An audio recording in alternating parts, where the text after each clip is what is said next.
Ahí está grabando, entonces Claqueta. Esa fue la claqueta. Hola a todos, mi nombre es Juan Camilo Andrade y estoy con Luisa Barrera. Y sean todos bienvenidos una vez más a... La importancia de la música electrónica y la influencia de Koji Kondo en el desarrollo de la música y sonido para videojuegos desde su primera implementación hasta The Legend of Zelda: Ocarina of Time en 1998. En el video... Va. En el video... En el video anterior hicimos un recorrido histórico que iba desde la salida del videojuego Pong en 1972 hasta la salida de las tarjetas Sound Blaster a finales de los años 80. Por lo que en este video abordaremos desde 1990 con la salida de la Super Nintendo hasta 1996 con la salida de la Nintendo 64 y posteriormente en 1998 con la salida de The Legend of Zelda: Ocarina of Time. En la siguiente generación, en 1990, salió a la venta la SNES, Super Nintendo Entertainment System, sucesora directa de la NES, que fue mencionada en el anterior video. A diferencia de su antecesor, la nueva consola SNES cuenta con reproducción de audio a 8 bits a modo de PCM, Pulse Code Modulation. Esta consola además cuenta con su propio chip dedicado al audio. Recordemos que hasta el momento era un solo chip que se utilizaba para todo. Y 8 canales de sonido que tienen funciones libres, o sea, no están ligadas a cumplir un rol específico, cosa que sí pasaba con la NES. Con este salto tenemos un impacto importante en la calidad del sonido que podían reproducir estas consolas. Esta generación de Nintendo contaba con el chip de síntesis FM, el GM21 de Yamaha, que como se explica anteriormente, amplía las posibilidades sonoras. Al haber también una mejora en la capacidad de almacenamiento en los cartuchos de los nuevos juegos tenían muchas más melodías distintas que antes y al contar con más canales la riqueza sonora aumentaba considerablemente. Sin embargo, puesto que todavía había importantes limitaciones en el almacenamiento, los archivos debían de ser samples ultra cortos y ser reutilizados limitando la creatividad de los compositores. Entre 1989 y 1994 hay avances importantes, por ejemplo en implementación de software especializado en hacer música para videojuegos, en este caso podemos hablar de Fast Tracker o de Mod Edit. La inclusión del almacenamiento en disco compacto, aunque no influye para la historia de Nintendo 64 ya que esta seguirá usando cartuchos, que es el destino de este ensayo con The Legend of Zelda: Ocarina of Time, tiene un impacto fuerte en el desarrollo de la historia de sonido para videojuegos. Con el formato de almacenamiento de disco compacto se amplía importantemente la capacidad, con ello mejorando la calidad del sonido con la inclusión de pistas de audio en alta calidad. PlayStation puso un nuevo estándar en la industria, influenciando a las consolas que vendrían posteriormente. Finalmente, en 1996 sale la Nintendo 64, la cual es la consola en la que nos enfocaremos principalmente para hablar un poco más en profundidad sobre Koji Kondo y The Legend of Zelda: Ocarina of Time. Pero primero, algunas especificaciones técnicas e implementaciones tecnológicas de la consola. La Nintendo 64 tiene una de las experiencias de audio más avanzadas de su época. Esto por varias razones. Primero, usa muestras digitales. Si bien la Nintendo Entertainment System que tratamos en el video pasado ya podía usar muestras digitales, estas debían de ser procesadas en un canal en específico y no había mucha libertad para poderlas colocar y superposicionarlas. Sin embargo, desde la SNES esto ya es posible, puesto que la SNES contaba con 8 canales que podían ser utilizados de distintas maneras. Esto se repite nuevamente en la Nintendo 64. 2. Síntesis digital. Si bien no era síntesis FM como en el caso de la SNES, la síntesis digital cubría los efectos de sonido que la requerían y pues solo en raras ocasiones se utilizaba. ¿Tembló? Tembló, weón. 3. MIDI. En el cartucho del videojuego se pueden programar secuencias MIDI que accionen distintos samples. Esto era útil para varios momentos. Por ejemplo, 1. Cuando se debía usar el control como controlador, por ejemplo en The Legend of Zelda: Ocarina of Time, el jugador debe tocar una melodía con la ocarina. Como esta es diferente para cada jugador, puesto que él la toca al ritmo que quiere, lo más sensato es digitalizar las muestras de la ocarina y que los botones accionen el MIDI. 2. Cuando hay distintas melodías con los mismos instrumentos, en vez de grabar 30 melodías distintas, se digitalizan los samples de cada instrumento y con secuencias MIDI, información que es mucho más liviana, hacer sonar los instrumentos generando la pieza o melodía en tiempo real. 4. DSP, Digital Signal Processor. Procesador digital de audio que pasaba a través de diferentes efectos como echo, pitch shifting, etc. los sonidos en el momento en el que lo requieren, por lo que genera un proceso más inmersivo en función del lugar a un mismo sonido. Por ejemplo, el mismo sample de pasos podía sonar diferente según la necesidad narrativa. pues en una catedral podía tener un tipo de reverb y en el campo podía tener otro tipo. Y con esto se puede optimizar muchísimo más el escaso espacio que había en los cartuchos. 5. RSP. El RSP es un coprocesador que está dentro del RCP, Reality Coprocessor. El RCP se encarga de los gráficos, el RSP es la parte dentro del procesador del RCP que se encarga del sonido. Ahora bien, esta consola, a diferencia de la NES y la SNES, no tiene un número de canales físicos fijos, puesto que el RSP puede emular tantos como sea necesario. Aquí en realidad el único limitante es el procesador. Por lo que el RSP es un procesador programable, el número de canales de audio se simulaban en el software, por lo que se abren aún más las posibilidades para los compositores. 6. Audio 3D. La Nintendo 64 trajo consigo audio 3D, por lo que los desarrolladores podían ubicar sonidos en un espacio tridimensional, algo que hoy en día puede sonar muy básico, pero que en la época era como wow. El consumidor también podría reproducirlo de tal manera, pues el sistema también tiene soporte para reproducción Dolby. 7. Compresión de audio. En el desarrollo del videojuego los sonidos podían y casi que debían de ser comprimidos por compresión ADPCM, Adaptive Differential Pulse Code Modulation, lo cual les permitía ahorrar espacio y meter aún más efectos de sonidos sin mayor pérdida de calidad. En fin, que la compresión era mejor. 8.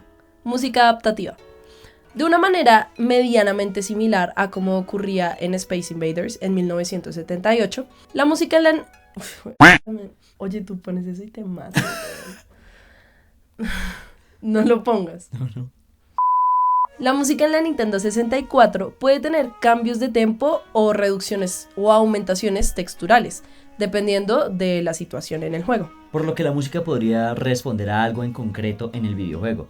Por ejemplo, si en un pueblo tenemos el main theme del pueblo con 5 instrumentos, eventualmente cuando entremos a una casa esta se puede reducir a 3, dando una sensación menos amplia, un poco más hogareña.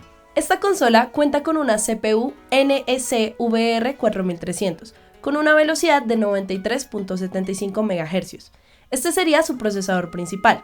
Sin embargo, cuenta con una GPU que se encarga tanto de los gráficos como del sonido, por lo que en esta consola no tendríamos procesador específico para sonido. Pero no por ello sería peor, pues el chip RCP, Reality Coprocessor, de Sony, tendría una mejor integración de los componentes al ser uno solo. También, juntos en este procesador alterno, tenemos el Sony SPC700, que sería como el apartado de audio dentro del mismo chip. Este procesador maneja la reproducción de muestras digitales.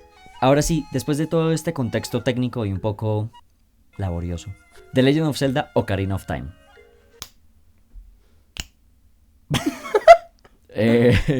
Pero hagámoslo al tiempo. Va. The Legend of Zelda. Va. The Legend of Zelda Ocarina of Time. Muy duro, mana.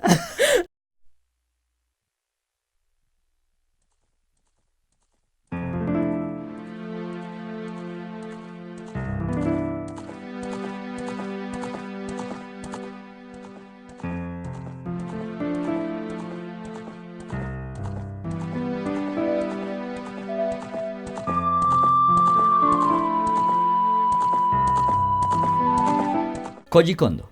Koji Kondo es probablemente el compositor más aclamado de todos los tiempos en música para videojuegos. Nacido un 13 de agosto de 1961 en Nagoya, Japón, tiene una trayectoria enorme en la industria, componiendo algunas de las bandas sonoras de algunos de los juegos más importantes como Super Mario Bros., The Legend of Zelda y Star Fox, además de tener en su historial la composición de las bandas sonoras de 2 de los juegos que son considerados como los mejores de la historia, Super Mario 64 y, el que nos interesa ahora, The Legend of Zelda Ocarina of Time.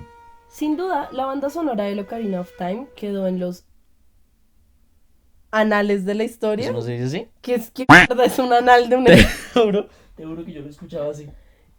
Pero... es un anal de una... Busca.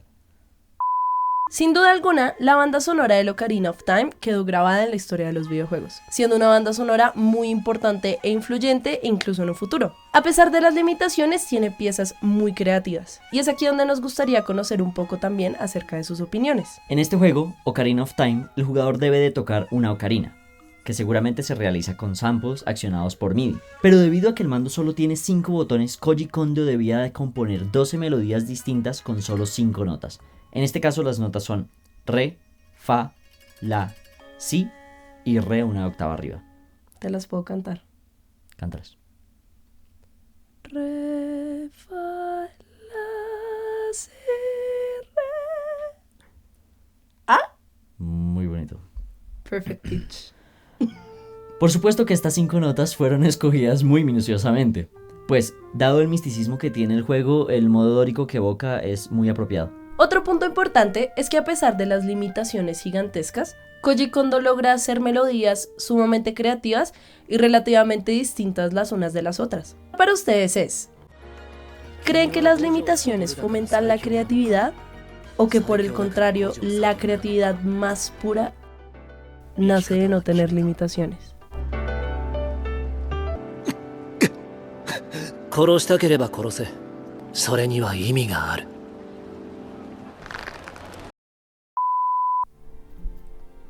Para pensar.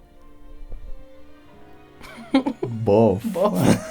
Para seguir indagando en las decisiones compositivas, muchas de las piezas más importantes del tema, por no decir que la mayoría, ya más allá de lo que el jugador toque con la ocarina, están construidas desde estas 5 notas, dando una armonía general a la música del juego y haciendo al jugador también parte de la banda sonora. Otro de los análisis que podemos ver al respecto es cómo Koji Kondo retrata a Link en el main theme del juego. En este tema aparecen principalmente 2 acordes, Fa Mag 7 y Do Mag 7.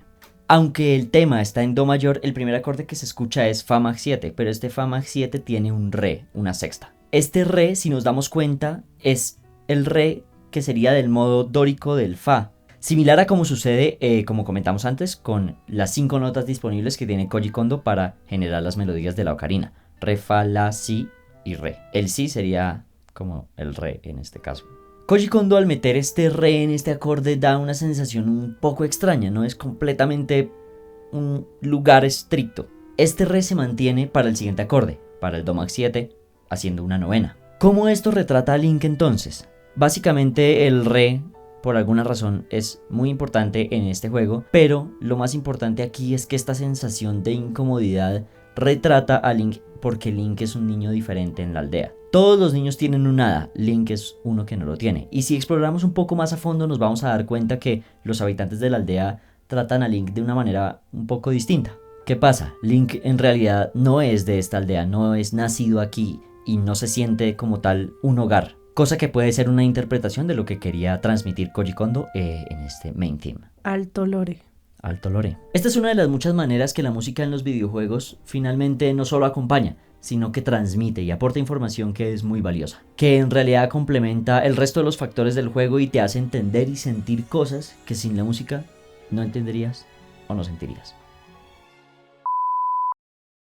Yo voy a decir eso. Antes de terminar, nos gustaría recomendar los siguientes videos para profundizar un poco más en el tema. Link en la descripción. Dale like. Primero, How Creative Limitations Shaped Ocarina of Time's Best Music, de 8-Bit. Segundo, The Legend of Zelda, cómo la música retrata a Link, Ocarina of Time. Eso ha sido todo por hoy. Muchas gracias por ver este video. Espero que les haya gustado y que haya sido, sobre todo, informativo. Y de su interés. Este fue nuestro proyecto de Historia de la Música 4. Titulado La importancia de la música electrónica y la influencia de Koji Kondo en el desarrollo de la música y sonido de los videojuegos, desde su primera implementación hasta The Legend of Zelda Ocarina of Time 1998.